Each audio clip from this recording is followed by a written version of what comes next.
Handa talaga magpalambing si Donnie Pangilinan pagdating kay Belle.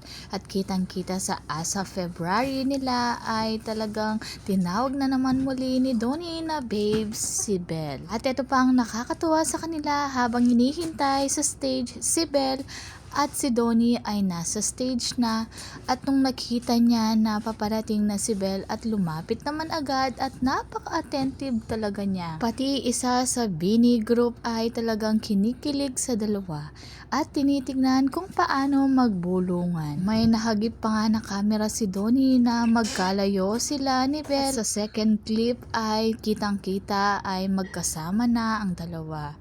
Hindi talaga niya matiis na hindi makasama at magkalapit sila ni Belle. At dito sa larawan na ito ay eye to eye ang dalawa dahil nagsasign si Donnie na pumunta si Belle sa kanyang side. Ngunit si Belle ay nanatili kasama sila Maymay at nagtinginan na lang ang dalawa. Nung lumapit sila Loisa, talagang kitang kita si Donnie ay todo ilag dahil nandun si Belle.